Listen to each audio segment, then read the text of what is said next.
एक ऐसा नीला कलर का पुष्प होता है, देखो आज छोटा है थोड़ा हमारे हाथ में, ये फूल का बेटा है, ठीक है, पूरा फूल नहीं है, ठीक है,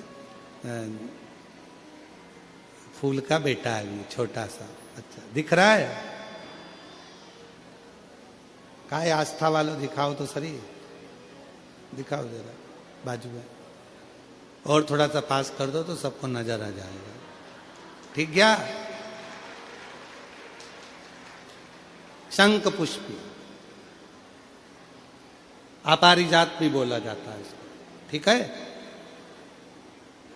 हर हर विराजो विराजो। तो एक पुष्प अपन कहते हैं, हमारे भगवान देवादिदेव महादेव को, भगवान शंकर को बड़ा प्रिय है ये पुष्प। अब किसी से पूछा जाए, आप कह रहे हो कि शंकर भगवान को ये नीला फूल, ये शंख पुष्पी भगवान शिव को इतनी प्रिय क्यों है, भगवान शंकर को इतनी प्रियता क्यों है, कोई से पूछे तो वो बताए चाहे ना बताए, पर शिव महापुराण का संवाद कर रहा है। कंठ में स्वयं मां जगत जननी ने 10 विद्या में से एक मां को याद किया, और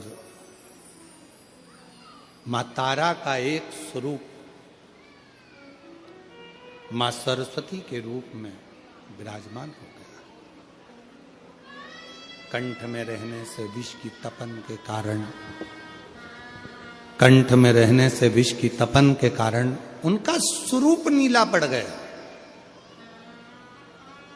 और जब उनका स्वरूप नीला पड़ गया तो भगवान देवादिदेव महादेव ने कहा, सुनो पार्वती, संसार के लोग, भूमंडल में रहने वाला यदि कोई भी मानव जिसकी विवेकता, बुद्धि, विचार, सोच, ज्ञान थोड़ा सा भी अगर उसमें कम है, तो वो नील सरस्वती का यदि आवाहन करे, मां नील सरस्वती स्तोत्र का पाठ करे, मां नील सरस्वती की स्मरण करे, तो उसकी विवेक, उसकी बुद्धि तीव्र होती है, श्रेष्ठ होती है। और सुनो पार्वती, यदि मान लो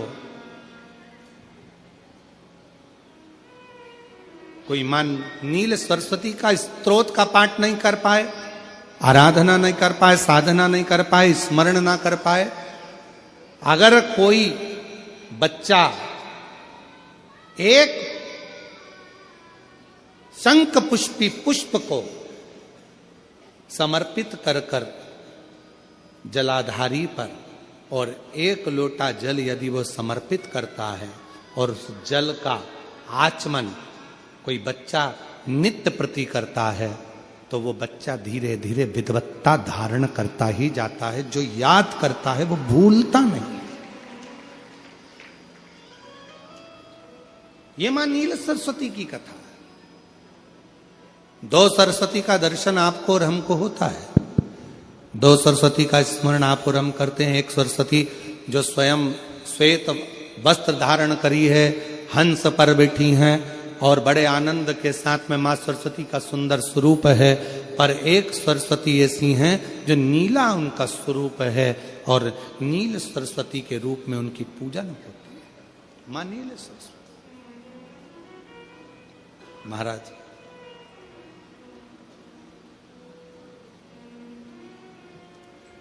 जैसे कोई कोई बच्चे ऐसे होते हैं कि जन्म लेने के बाद में उनकी राल टपकती रहती है, विद्वान नहीं हो पाते, पलंग पर पड़े रहते हैं, पांव हाथ काम नहीं करते हैं, और डॉक्टरों का इलाज चलता रहता है, पर वो रिटर्न नहीं आ रहा है।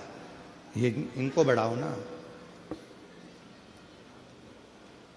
बच्चों की मुख से राल टपकती रहती है, विद्वत्ता नहीं रहती, माइंड थोड़ा सा कमजोर होता है, और शरीर भी उनका थोड़ा शिथिल रहता है शरीर। तो कई लोग कह देते हैं कि ये बच्चा थोड़ा जल्दी जन्म ले लिया, इसलिए ऐसा हो गया, प्रीमेच्योर हो गया, ऐसा हो गया, वैसा हो गया। दवाइयाँ भी चलती हैं, इलाज भी चलता है, पर उसका कोई लाभ नहीं मिल पाता, और वो बच्चा पलंग पर पड़ा रहता है, राल टपकती रहती है, बुद्धि काम नहीं करती। छोटे छोटे भले वो 20 साल का हो गया, पर 8-10 साल के बच्चों जैसी उसमें विवेकता होती है, बुद्धि होती है।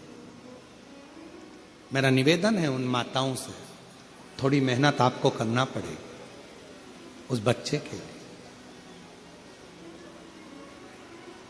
अष्टमी, नवमी और चतुर्दशी 3 तिथियां पकड़ कर रखना। कौन कौन सी? जम के बोलो। अष्टमी, नवमी, चतुर्दशी। ये 3 तिथियां ऐसी हैं, चतुर्दशी अमावस्या की भी और चतुर्दशी पूर्णिमा की।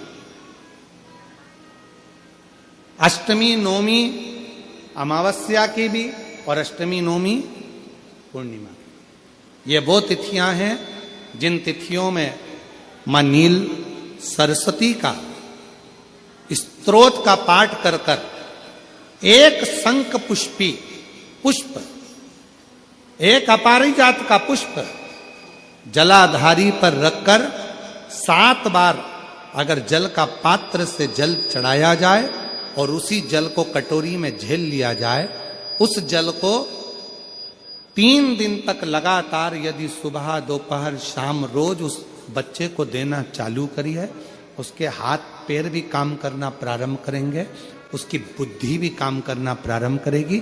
जो वो पलंग पर पड़े पड़े राल टपकाता रहता है, उसको लोग कहते हैं कि 18 साल का हो गया और दिमाग केवल 10 साल का है, 5 साल का है, उसमें धीरे धीरे बुद्धि प्रबल होना प्रारंभ हो जाएगी और वो भी एक दिन कार्य करना प्रारंभ कर,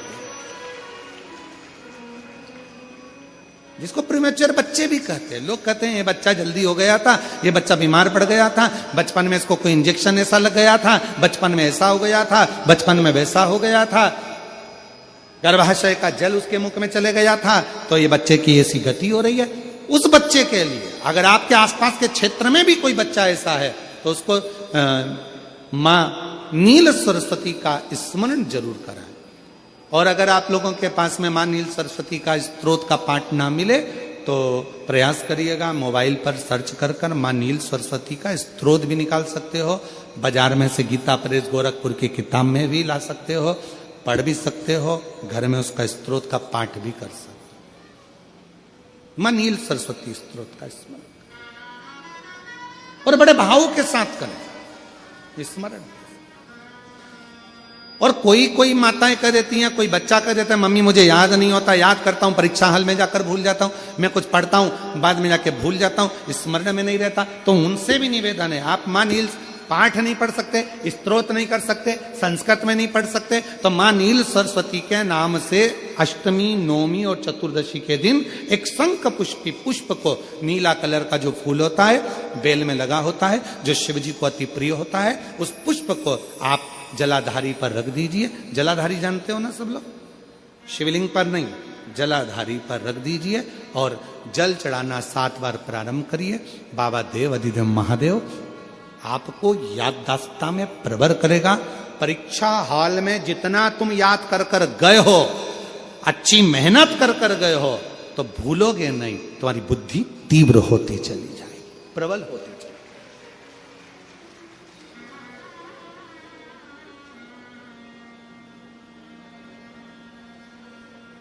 आजकल आयुर्वेद में आप लोग अगर आयुर्वेदिक दवाइयाँ लेते होंगे, आयुर्वेद वालों के पास यदि जाते होंगे, तो वो भी अगर बच्चा पढ़ने में कमजोर है, बुद्धि से कमजोर है, तो उसको शंख पुष्पी की चाय पीने का भी कहते हैं। बाजार में आती होगी शायद, है भैया कह रहे हैं कि बाजार में वो चाय भी मिलती है, नीली चाय। महाराज याददाश्ता के लिए, उसको प्रबल करने के लिए लोग शिव कथा कर रही। कौन सी सरस्वती? जम के बोलो, जम के जरा, पूरा तो नाम बोलो, मां नील सरस्वती। तुमने डायरेक्ट कह दिया नील सरस्वती। मां कौन लगाएगा? मां है ना अपनी, तो उसका संबोधन पूरा होना चाहिए। कौन सी सरस्वती?